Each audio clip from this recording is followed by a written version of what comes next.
Guys, may prediction si kaibigan po ngayon. May pumasok lang sa kanila. Sa lahat po na makapanood, no? Good evening po. Kayo na lang bahala maghusga kung ano man po ang mapapakinggan po ninyo patungkol sa bangko. Grabe. Hindi ako makapaniwala, mga idol, na ito po ang nakita ng ating kaibigan. Kaibigan, bakit? Ano ba ang nakita po ninyo sa bangko? Bakit po bangko ang ipapaabot ninyo ngayon? Ano po ba ang mangyayari?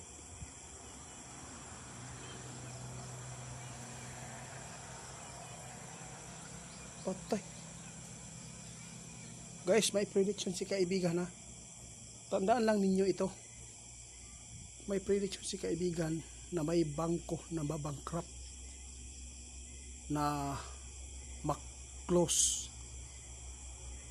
Kawawa ang maaabutan dito, mga idol. Pero kaibigan, kailan lang po ito nakuha ninyo? Pwede po ba nating malaman kung anong bangko po ito, kaibigan? Parang nag-alala po ako dito. Ninyo. Ito.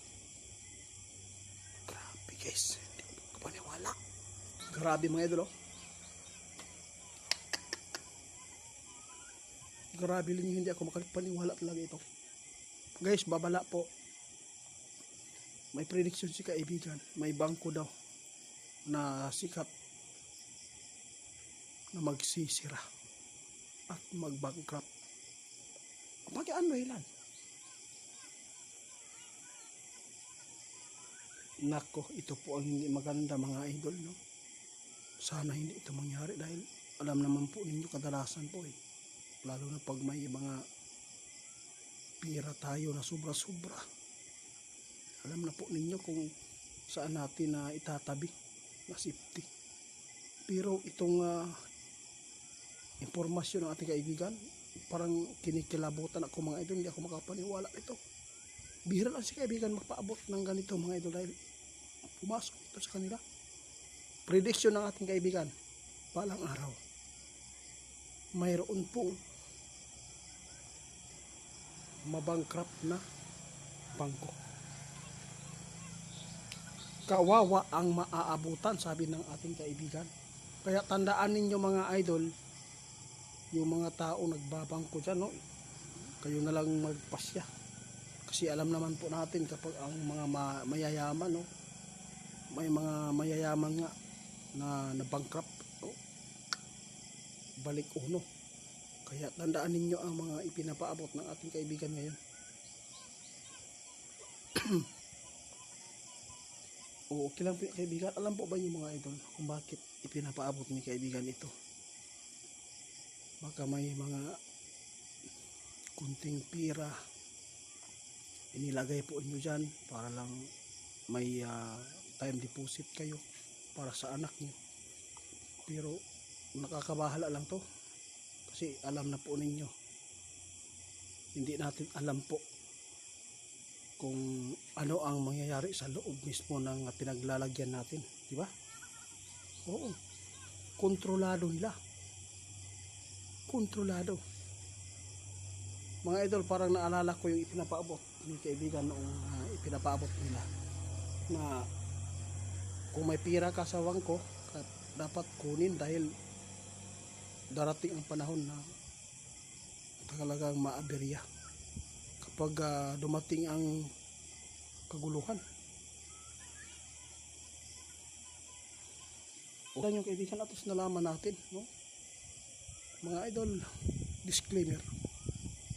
Kaya lagi kong pinapaalala sa inyo, hindi po kami nananakot at hindi po kami nagpapabuse dahil wala naman tayong views na. Wala namang naniniwala dito. Basta paabot lang natin ang mga babala ng ating kaibigan na pinagsikapan po nila yan at pinag-aralan nila din kung paano, no, kung ano po ang mga sign na mangyayari. Mahirap, mga idol, na magpapaabot ka no? Kasi kahihiyan po yan kung hindi totoo.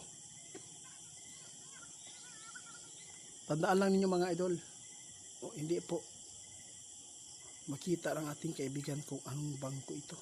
Basta nakita niya na ito ay napakaraming naglagay dito. Tama ka. Imagine po natin na napakaraming mga kilalang tao mayayaman pero nagbalik sa kahirapan. Tulad po yan, hindi po natin hawak yun, hindi po natin control mga idol. Kaya yung iba nahihirapan nga mag-withdraw dahil kung hindi ka kumpito sa papers, hindi mo talaga agad-agad makukuha yung mga pera po nyo dyan.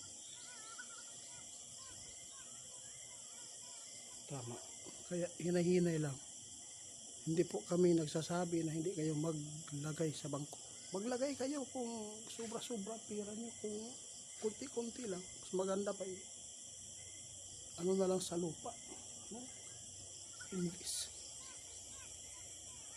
Thank you, kaibigan. Yan lang po mga idol. At least po nalalaman ninyo kung ano man po ang laman ng impormasyon na pumasok sa kanilang kaharian ng ating kaibigan.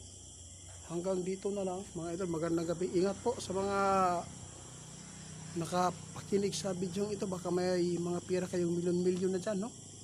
Hinahinay na lang pagkuha para hindi tayo makuha. Kasi hindi po talaga natin control po doon sa loob ng